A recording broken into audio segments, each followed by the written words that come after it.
नमस्कार, स्वराज एक्सप्रेस देख रहे हैं आप और मैं मुस्कान साहू। केंद्र सरकार ने देश के आम आदमी को प्री दिवाली गिफ्ट दे दिया है। बुधवार को नई दिल्ली में हुई जीएसटी काउंसिल की 56वीं बैठक में कई बड़े फैसले लिए गए हैं। इसके तहत टैक्स स्लैब को कम किया गया है, जिससे तमाम सामानों पर लगने वाले टैक्स का रेट कम हो जाएगा। नए रेट 22 सितंबर 2025 से लागू होंगे। नए जीएसटी सुधार के तहत 100 से ज्यादा चीजों के दाम घटने वाले हैं। इसमें जरूरी वस्तुओं, रोजमर्रा की चीजों, एग्रीकल्चर प्रोडक्ट्स और हेल्थ प्रोडक्ट्स पर टैक्स रेट में कमी आएगी। अगले आधे घंटे में हम बात करेंगे जीएसटी के नए स्लैब और उससे होने वाले नफे नुकसान की। तो रुक करते हैं इंदौर की, जहां स्वर्गीय दादा निर्भय सिंह जी की पटेल के 29वें पुण्य स्मरण के अवसर पर मुख्यमंत्री मोहन यादव कार्यक्रम में पहुंचे हैं। और एक साफ सुथरे व्यक्ति की जो उनकी पहचान थी, जिस प्रकार से वो काम करते थे, जो फैसले लेते थे, ये सच्चे अर्थों में हमको अपनी उस गौरवशाली परंपरा के वो प्रतिनिधि थे, जिसके कारण हम कह सकते हैं कि हम जनसंघ के जमाने से आज तक अपने विचारों के लिए लड़ने वाली पार्टी के सिपाही के नाते से निर्भय सिंह जी की पटेल जी की नेतृत्व क्षमता बड़े आदर के साथ लेते। जो काम उनको मिल जाए, जो जिस प्रकार से काम करे, उस काम की अपने आप में छाप रखना, काम के लिए, संगठन के लिए, संगठन क्षमता का तो उदाहरण ग्रामीण के लिए, शहर के लिए आ ही गया है। शहर में भी, गांव में भी, दोनों तरफ जिलाध्यक्ष बनना ये उनके ही नेतृत्व में हुआ है। और ललित जी कहाँ गए थे? वो उनने कहा कि मैं उनका महामंत्री था, अच्छा हुआ आप भी आए। तो मैं ललित जी को भी, हाँ ललित पोरवाल जी, धन्यवाद, अपने बीच में से उनके उस दौर के साथ। और नरेंद्र सिंह जी भाई साहब ने अच्छा रहस्य बताया कि ये 2 पुरस्कार जीतने वाले लोग उस प्रतियोगिता के बाद हमारी इस प्रतियोगिता से आगे का अंजाम क्या होता है। अब हमको मालूम पड़ गया कि यहाँ बोलने वाला कोई महापौर बनता, कोई जिला अध्यक्ष बनता, ये हम सबके सौभाग्य की बात है।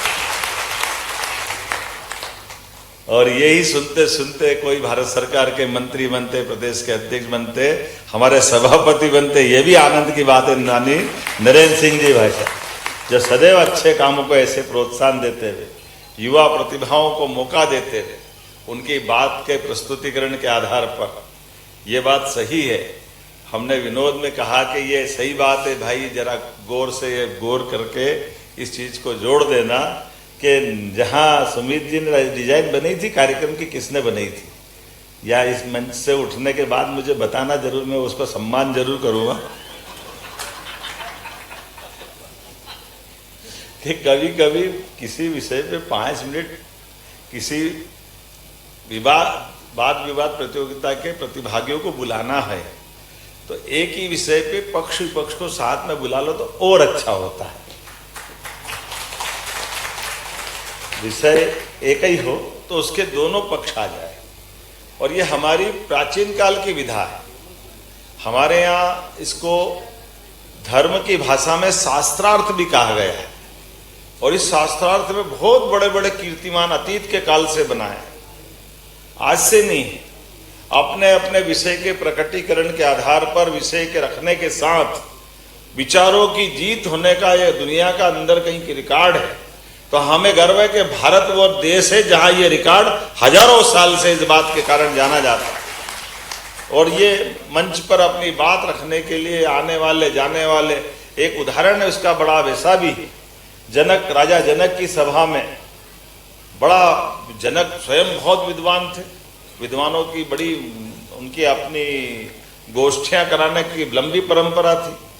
और ऐसे में एक विद्वान को जब आते हुए देखा तो वह आने जाने में चारों पांव से चलता हुआ आड़ा टेढ़ा जब आया, तो राजा की सभा में जिसके चलने के लिए 2 पैर के बजाय चारों हाथ पांव से आए और आड़े टेढ़े अंग से आए, तो सारे लोग सभा के बड़े बड़े राजा महाराजा से लेके सब लोग हंस पड़े कि विद्वानों की सभा में ये आएगा क्या, ये क्या बोल रहा है।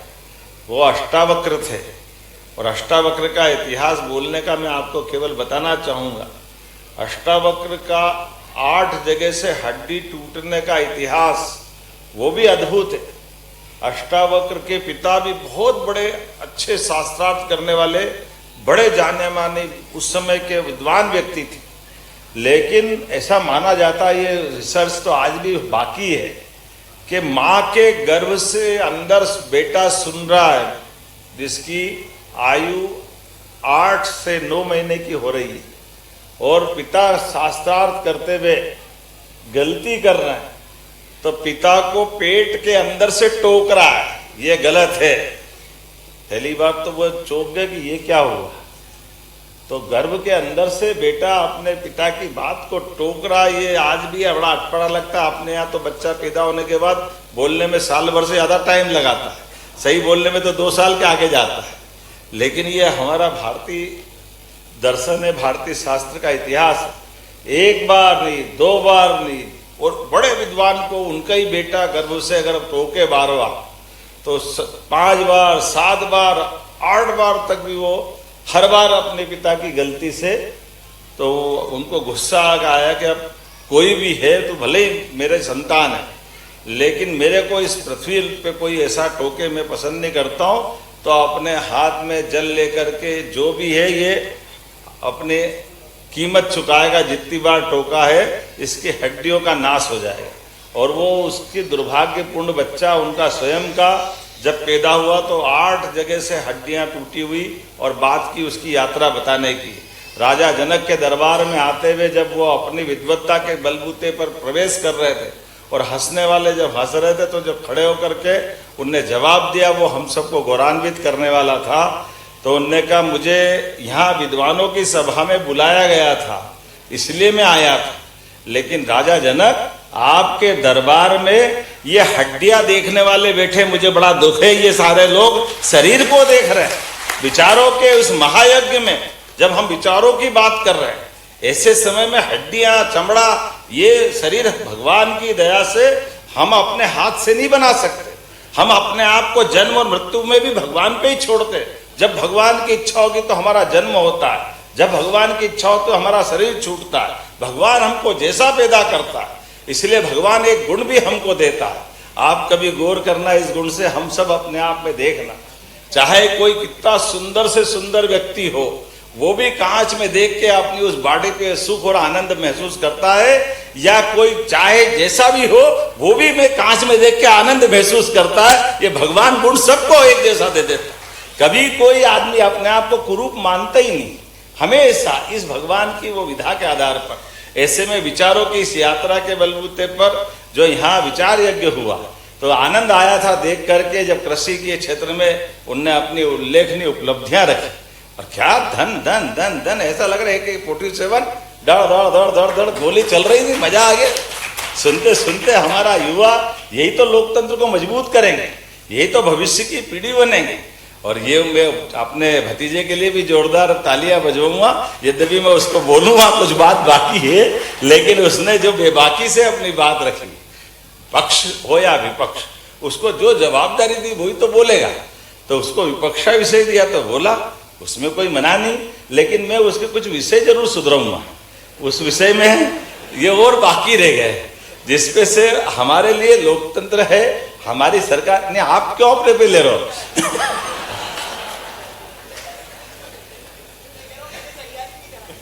अब मेरे को थोड़ी मालूम किसने तैयारी की, और मैं आपको देख के भी नहीं बोल रहा हूं, पर एक मुहावरा बड़ा गलत चलता है कि चोर की दाढ़ी में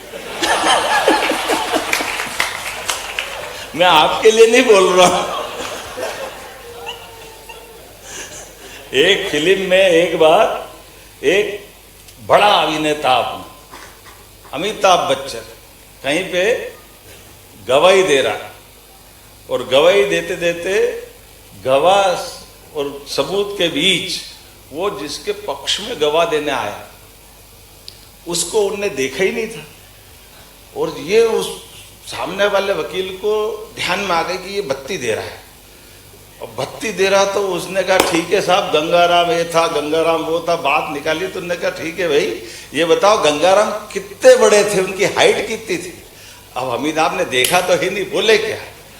अमिताभ ने धीरे से इधर उधर देखते देखते ताली के तरीके से उस फिल्म के डायलॉग में ऐसे हाथ घुमा के अंदाज से ऐसे कर दिया। अब वो एवरेज साइज थी किसी की, तो तो सामने वालों को, देखो साहब हमने कहा ना ये झूठ बोल रहे हैं। बोले क्यों? वो गंगाराम कोई मनुष्य थोड़ी इतना बड़ा, वो तो तोता था, मुर्गा था, ये कहां से आ गया? तो उनने कहा देखो वकील साहब यही जल्दी कर दी, मेरा नीचे का हाथ तो आना ही बाकी रह गया अभी तो ऊपर का ही आया। तो महापौर बोल पड़े तो मैं क्या करूं?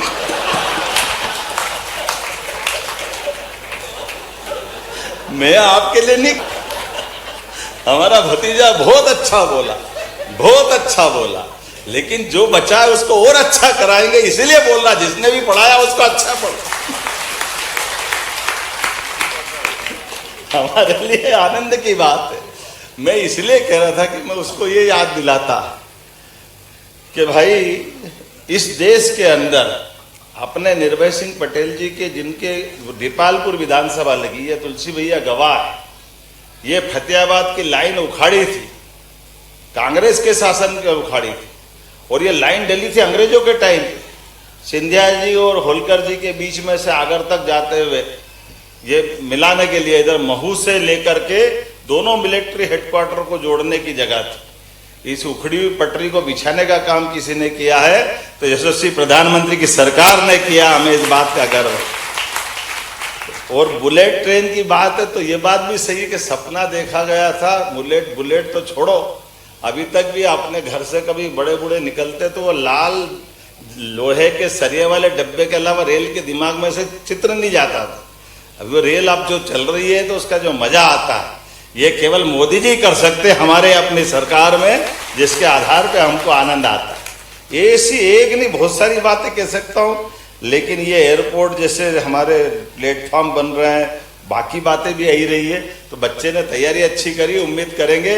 एक सबसे बड़ा पाप कांग्रेस के शासनकाल में जरूर बोलना चाहूंगा, बाकी भाई साहब ने रख ही दिया, बड़े दुर्भाग्य के साथ कहना पड़ेगा, नैरो गेज, मीटर गेज और नैरो गेज मीटर गेज को उखाड़ के ब्रॉड गेज डालने का पाप कांग्रेस ने किया, क्योंकि ये उखाड़ के पटरी बदलने के धंधे में लगे हुए थे सारे कांग्रेस। इनने सत्यानाश करा, हमारे खून पसीने का पैसा पानी में बहाया। अरे वो मीटर गेज और नैरो गेज के बलबूते पे दुनिया में अच्छी ट्रेन चल रही थी, सुपर फास्ट ट्रेन चल रही थी, केवल इंजन और डब्बे तो बदल देते। लेकिन ये कांग्रेस के लोगों ने अपनी कुदृष्टि के कारण से रेल का भी सत्यानाश कर दिया। रेल का भी मंत्रालय अलग, और वो अंग्रेजों के टाइम का चला हुआ मंत्रालय, ऐसा लगा जैसे दहेज में दे दिया हो। उनके समय जो सरकार बनती थी एक आध दो ट्रेन चला के छुट्टी पा लेते, बाद में कोई आते ही नहीं थे। ये माननीय मोदी जी है रेल